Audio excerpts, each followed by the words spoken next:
આપણા મિત્રએ આજે કોટ કેમ પહેર્યો છે? તો કોઈ કહેશે મને કે આવા કપડાં તમે ક્યાં પહેરેલા કોઈને જોયા છે? બોલો બેટા. ફાયર બ્રિગેડની ટીમમાં લાસ્ટ આદિત્યભાઈ. ફાયર બ્રિગેડની ટીમ. ઓકે. ઘણી જગ્યાએ રોડ ઉપર કામ ચાલતું હોય પેલા પુલનું ને, તો એ વખતે પણ આવા માથે ટોપી ને આવા જેકેટ અને નીચે શૂઝ આ બધું તમે જોયું હશે. સૌથી પહેલા આપણે શાળામાં આજે ખાસ આ કાર્યક્રમ શાળા સલામતી સંદર્ભે રાખ્યો છે. શાળામાં કોઈ પણ પ્રકારની આપત્તિ આવે ત્યારે આ સાધનોનો કેવી રીતે ક્યાં ઉપયોગ કરવાનો છે. સાધનો આપણી પાસે હશે પણ આપણને એનો ઉપયોગ ખબર નહીં હોય તો કદાચ એનો મતલબ રહેશે નહીં. આ સૌથી પહેલા છે માથે છે એને હેલ્મેટ કહેવાય. શું કહેવાય? એ માથાની રક્ષા માટે પહેરવામાં આવ્યું છે. શેના માટે? જ્યારે કોઈ કામ કરતા હોય અને ઉપરથી કશુંક માથા ઉપર ન પડે એટલા માટે માથાના બચાવ માટે ઉપરથી માનો કે હથોડી પડી તો સીધી માથામાં પડે, કોઈ અણીદાર સાધન પડે, એંગલ પડે, કોઈ પથ્થર પડી જાય તો એ માથાને વાગે નહીં એટલા માટે સૌથી પહેલા આ હેલ્મેટ પહેરી લેવું અને પછી જ કોઈ પણ પ્રકારનું કામ શરૂ કરાય.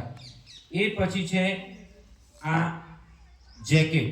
તમે જો એના પટ્ટાઓ જોશો એ રેડિયમ વાળા પટ્ટા છે. ભાઈને કહીશ કે ભાઈ એક વખત રાઉન્ડ ફરી જાય, ગોળ ફરી જાય, ધીમે ધીમે જુઓ. આ છે એ ઉપરના માળેથી, માનો કે 2 માળની સ્કૂલ છે, આપણી નવી સ્કૂલ બની રહી છે. 2 માળની સ્કૂલ છે અને 2 માળની સ્કૂલમાંથી ઉપરથી ઉતરતી વખતે આગ લાગી, સીડી તૂટી ગઈ છે તો આ એક હૂક છે. એ હૂક કોઈ પણ એક જગ્યાએ ભરાઈ દઈશું પ્રેસ કરીને. જો અહીંયા નીચેનું લોક છે, આ લોકને આમ પ્રેસ કરીશું એટલે ખુલી જશે. ત્યાં કોઈક જગ્યાએ ભરાઈ દઈશું અને ધીમે ધીમે ધીમે તમે ઉતરશો તો આની અંદર બીજા એક્સ્ટ્રા પટ્ટા આપેલા છે.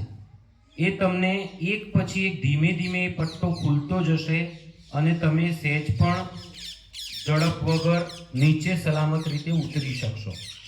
આખા જેકેટની અંદર જેના હાથ છે એની અંદરથી બેલ્ટ મારેલા છે અને અહીંયા એનું આખા શરીરનું વજન ઊંચકી શકે એ બેલ્ટ અંદર એના 2 હાથ નીચે થઈને છાતી આગળ થઈને પસાર થાય છે. એટલે આ સેફટી બેલ્ટ છે, આ સેફટી જેકેટ છે. ઘણી વખત રાત્રે આપણે ઘણા માણસોને આવા કપડાં પહેરેલા હાઈવે ઉપર જોઈએ છે જેના કારણે એની ઉપર રહેલું રેડિયમ ચમકે છે. સીધો કરી એ રેડિયમ ચમકે છે. રેડિયમ ચમકે એટલે શું થાય? સામેવાળા વ્યક્તિને ખબર પડે કે અહીંયા કોઈક વ્યક્તિ કામ કરી રહ્યો છે, ગાડી બગડી હોય તો એ રિપેર કરી રહ્યો છે. એ પછી એના હાથમાં યલો કલરના જે 2 છે એ ગ્લવ્સ છે, હાથના મોજા. શેના છે? શેનાથી બનેલા છે? શેમાંથી બનેલા છે? પ્લાસ્ટિકમાંથી. ઓકે. પ્લાસ્ટિક વિદ્યુતનું અવાહક છે કે સુવાહક છે? અવાહક. એનો મતલબ કે પ્લાસ્ટિક જો હાથમાં પહેરેલું છે તો તમે કોઈ પણ ચાલુ કરંટના લાઈનને પણ અડેલા હશો તો તમને કરંટ લાગશે નહીં. બીજું આ પગમાં શું છે? બૂટ, ગમ શૂઝ, રબરમાંથી બનેલા બૂટ છે. જ્યારે કોઈને કરંટ લાગે છે, કરંટ લાગવા પાછળનું સૌથી પહેલું જો રીઝન હોય કોઈ તો એ શરીરનો જમીન સાથેનો સંપર્ક છે. કરંટ લાગવા માટે સૌથી અગત્યની વસ્તુ, જો એ જમીનને એના પગ અડેલા હશે તો સીધો અર્થ થશે ને વ્યક્તિને તરત જ કરંટ લાગશે. પણ જો એને પગમાં બૂટ પહેરેલા હશે એટલે લાઇટનું કામ કરનારા વ્યક્તિઓ આપણે ગામમાં આવે છે ઇલેક્ટ્રિક વાળા, પેલા જીબી વાળા, તે પગમાં આવા ગમ શૂઝ પહેરે છે જેથી એમનું શરીર પૃથ્વી સાથે સીધું, ધરતી સાથે સીધું સંપર્કમાં આવે નહીં. હવે માનો કે આપણું એક બાળક અહીંયા આવી જાય, ભાઈ તું આ એક ઇલેક્ટ્રિકનો થાંભલો છે, પકડતું એને 2 હાથે પકડી પાડ. એને પકડીને એને કરંટ લાગ્યો છે તો આપણે આ વસ્તુનો ઉપયોગ કેવી રીતે કરીશું? એ કેવી રીતે પેલા ગ્લવ્સ પકડેલા હાથથી આ વિદ્યાર્થીને ખેંચ. ખબર પડી તમને?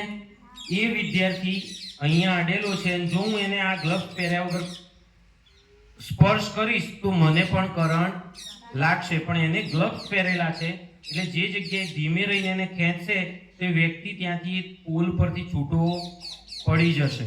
એટલે કોઈ પણ જગ્યાએ કોઈ પણ વ્યક્તિને કરંટ લાગ્યો હોય તો છોડાવતી વખતે સૌથી પહેલા એક પગની અંદર આવા ગમ શૂઝ પહેરેલા હોવા જોઈએ અથવા હાથમાં આવા પ્લાસ્ટિકના મોજા હોય જેથી આપણને બચાવનારને કરંટ લાગે નહીં.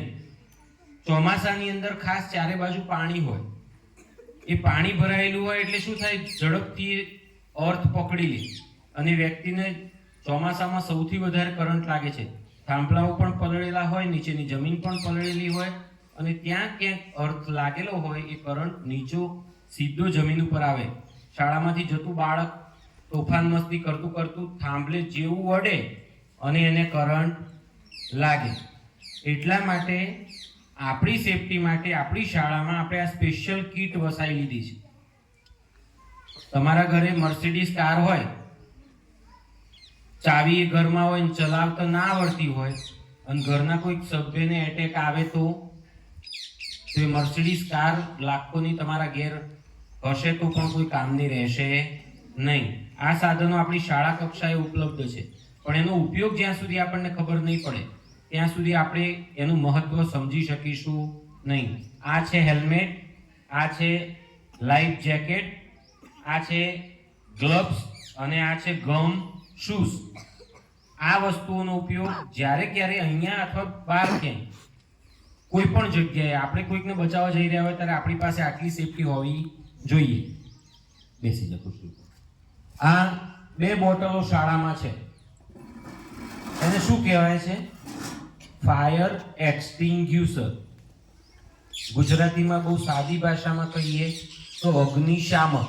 શું કહેવાય? શું કહેવાય? હજુ અવાજ નથી આવતો. શું કહેવાય? ઓકે, અગ્નિશામક છે. અગ્નિશામકનો મતલબ શું થાય? જ્યારે આગ લાગે છે ત્યારે આગ ઓલવવા માટે વપરાતું સાધન.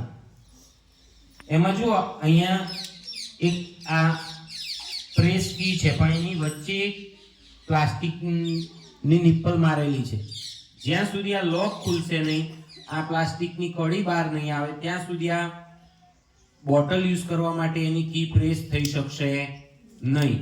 હવે 3 પ્રકારની બોટલો છે. જુઓ A, B અને C અહીંયા લખેલું છે.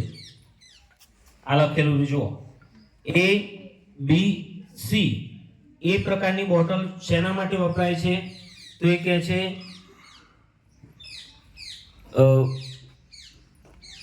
પેપર, લાકડા અને કપડામાંથી લાગેલી આગને ઓલવવા માટે એ પ્રકારની બોટલનો ઉપયોગ થાય છે. બીજી છે બી ટાઈપની બોટલ, જે ઓઇલથી લાગેલી આગ, પેઇન્ટથી લાગેલી, કેમિકલથી લાગેલી આગ માટે સ્પેશિયલ વપરાય છે. અને ત્રીજી છે સી ટાઈપની બોટલ, જે કુકિંગ અને વેલ્ડિંગ ગેસ જે આવે છે, ઇલેક્ટ્રિક ફાયર થાય છે એના માટે. ઘણી વખત આ બોટલની અંદર શાળાઓમાં અપાયેલી બોટલમાં પાણી ભરેલું હોય છે. હવે જો ઇલેક્ટ્રિકની આગ લાગી હોય અને પાણીવાળી બોટલનો ઉપયોગ કરવામાં આવે તો શું થાય? છાંટનાર, ઓલવનાર વ્યક્તિ પોતે પણ એ ચોંટી જાય. આ કયા પ્રકારની બોટલ છે? પાવડર ફોર્મમાં છે. એટલે પાવડર ફોર્મમાં જ્યારે ઇલેક્ટ્રિકની આગ લાગેલી હોય, કેમિકલની આગ લાગેલી હોય ત્યારે અથવા લાકડાની આગ લાગી હોય ત્યારે પણ આપણે એને પાવડર ફોર્મથી ઓલવી શકીએ છીએ. જ્યારે આગ લાગે છે, જો અહીંયા કાંટો છે, ફૂલ ભરેલો છે, એક હાથ આપણો અહીંયા છે, આ જે પાઇપ છે એને પકડી રાખશે અને બીજા હાથેથી આપણે નોઝલને પ્રેસ કરીશું એટલે અંદર એ પાવડર જે પ્રેસ કરીને ભરેલો છે પાવડર સીધો જ એ હાથ તરફ જઈ શકશે.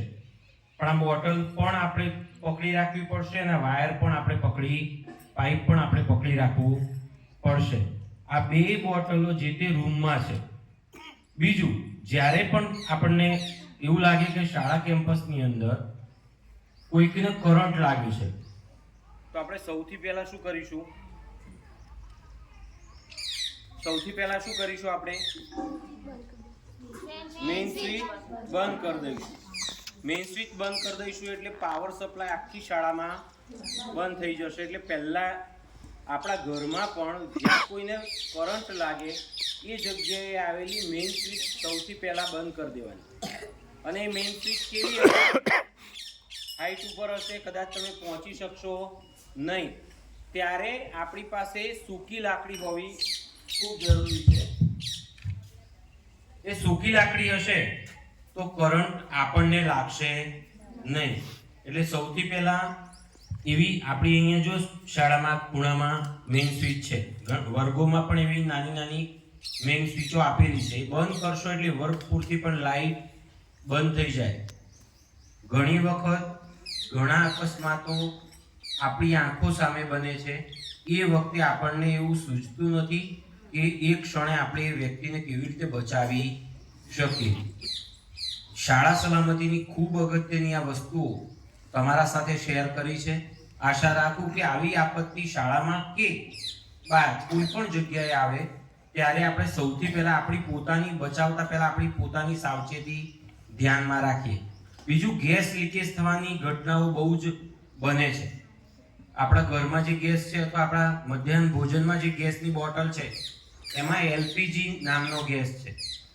એલપીજી એટલે લિક્વિફાઈડ પેટ્રોલિયમ ગેસ. શું? Liquefied petroleum gas. એ ગેસની બોટલ ઉપર જ્યારે આગ લાગે તો ત્યાં પાણી છાંટવા જશો તો પણ ઓલવાશે નહીં, કારણ કે અંદરથી ગેસ નીકળતો હોય છે. ઘણી વખત ઘણા બધાના ઘરે તમે જોયું હશે ગેસની બોટલ બદલવા જતાં ગેસની બોટલમાં લીકેજ હોય, પેલું જે અંદરની જે એનું પેકિંગ આવે બગડી ગયું હોય તો જે તમે ઉપર રેગ્યુલેટર ફિટ કરો છો એમાંથી ગેસ આવે. હવે એ ટાઈમે શું કરવું? તો એવી આગ લાગે ત્યારે સૌથી પહેલા કપડું ભીનું કરી દેવાનું અને ભીનું કરેલું કપડું સીધું બોટલ ઉપર નાખી દેવાનું. બોટલ ઉપર એ કપડું નાખીએ એટલે શું થાય? એ ભીનું કપડું એ બોટલની ચારે બાજુએ વીંટળાઈ જશે અને ઓક્સિજન અંદર જવા દેશે નહીં. આગ સળગવા માટે સૌથી અગત્યનો જો કોઈ વાયુ હોય જે સળગાવે છે આગને, એ છે ઓક્સિજન. જ્યાં સુધી ઓક્સિજન ન મળે ત્યાં સુધી આગ સળગતી નથી. એટલે એ ઓક્સિજન મળવાનો બંધ થઈ જાય ઓટોમેટિકલી બોટલ પર લાગેલી આગ પણ બંધ થઈ જશે. ફરી એકવાર ભાઈને ઊભો કરીશ, તમે એને ધ્યાનથી જોઈ લો. આ વસ્તુઓ આપણા માટે ખૂબ અગત્યની છે. જીવન બચશે તો શિક્ષણ મળશે. ભાઈ, શનિવારે આપણે એક વિદ્યાર્થીને